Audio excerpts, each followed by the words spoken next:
Et il plante un arbre là-dessus.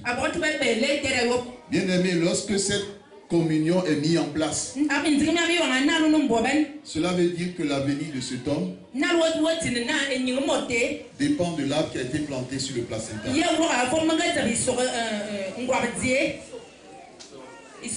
Et tous ceux qui mangeront les fruits du bananier, ces personnes mangent une partie de son avenir. Cela veut dire que son avenir est partagé avec d'autres personnes. Et lui ne pourra pas prospérer comme Dieu l'a prévu. Donc cette femme est allée voir des hommes. Ils sont allés au village du père. Elle-même est restée à distance. Et ces hommes ont coupé ce arbre.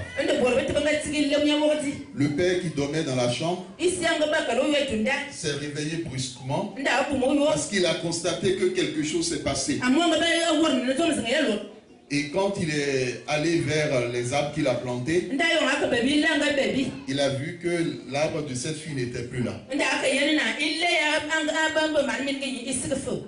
Et il s'est écrié. Elle s'est échappée. Elle s'est échappée. Sa fille s'est échappée.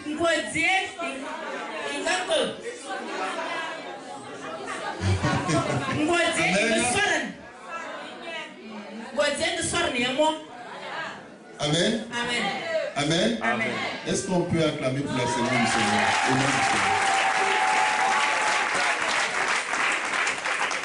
Et quand le père a prononcé ces paroles, il est tombé, il est mort. Bien aimé, il y a des parents qui ont emprisonné leur enfant. Il y a des grands-parents qui ont emprisonné leurs petits-enfants. Et il y a des situations dont le Seigneur attire mon attention maintenant. Où certains pères ou grands-pères précisément préfèrent mourir sur les jambes de leurs petits-enfants. C'est une malédiction. Parce qu'elles ne partent pas simplement.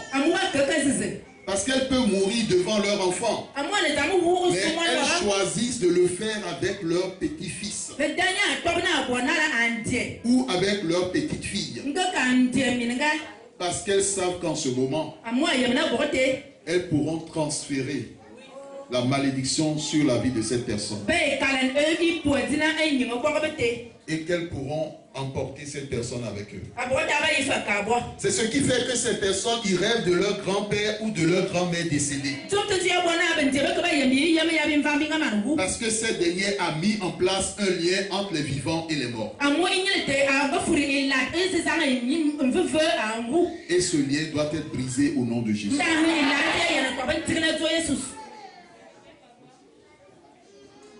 Bien-aimés dans le Seigneur, d'autres personnes se souviennent toujours de la maison de leur père, malgré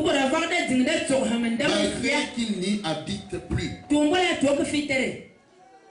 D'autres ont le souvenir des problèmes qu'ils ont vécus, comme le viol. D'autres ont le souvenir des souffrances, de la maltraitance dont ils ont été part de la part de leurs parents. D'autres rêvent qui sont poursuivis par les membres de leur famille, par des animaux sauvages ou domestiques. D'autres encore qui exercent un autre métier dans leur rêve. Or, dans la réalité, ils sont par exemple plombiers. Mais dans le rêve, ils se voient plantons. Dans la réalité, il est directeur d'une société. Mais dans son rêve, il se voit en train de vendre au marché des fruiteries. Cela est lié à la maison de son père. Cela n'est pas normal. D'autres rêvent qu'ils vont à des réunions pour manger. ou bien qu'ils sortent de leur corps. Si tu es dans cette situation, c'est qu'on t'a donné la sorcellerie et tu as besoin de délivrance. Amen. Amen. Lorsque nous prenons le texte de Jean chapitre 8, verset 34, la Bible dit: quiconque pratique le péché est esclave du péché. Bien-aimé, il est vrai que la Bible a dit les enfants, les pères ont mangé les raisins verts.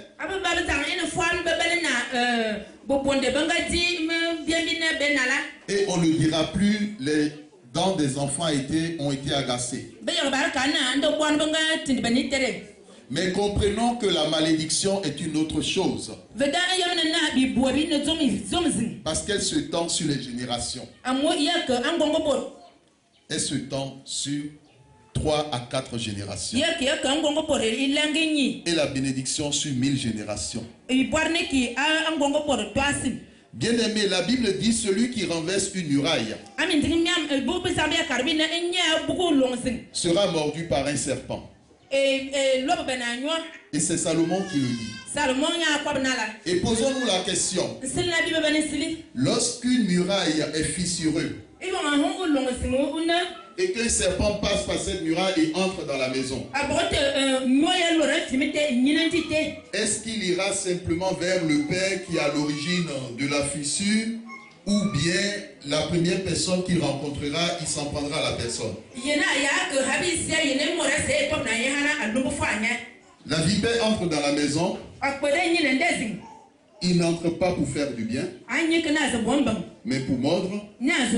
Mais cette vipère se dit: bon, je laisse la femme, je laisse les enfants, et je vais voir directement le père.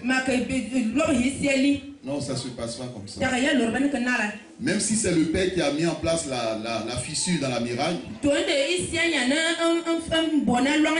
quand le serpent entre, la première personne qu'il trouve, il le mord. Il mord la première personne, il la mord.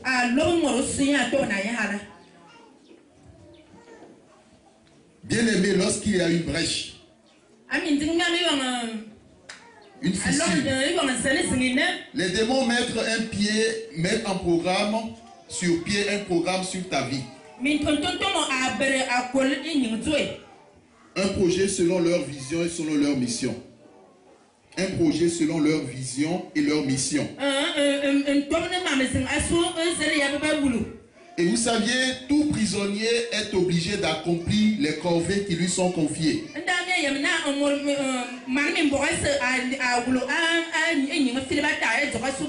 Jésus dit: quiconque pratique le péché est esclave du péché. Ce qui veut dire que l'esclave, il perd ses privilèges.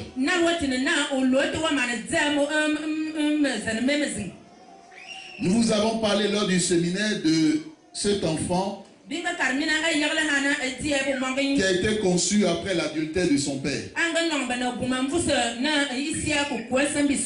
et des conséquences futures. Et bien aimé, nous voulons vous parler d'un serviteur de Dieu qui s'est rendu dans un pays africain. Vous saviez, lorsqu'on entre dans un pays par l'avion, il faut passer par la douane.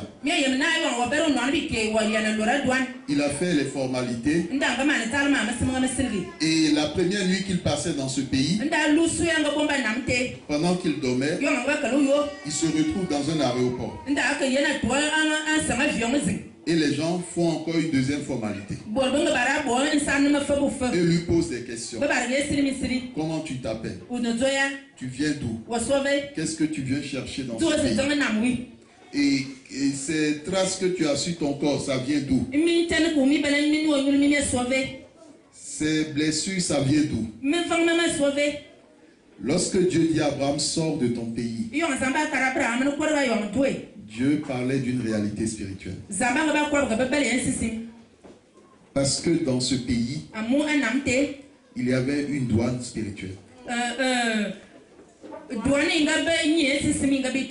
qui sont venus faire leur contrôle. Et s'il existe des douanes spirituelles, il existe, comme l'a dit l'apôtre Paul, des autorités spirituelles.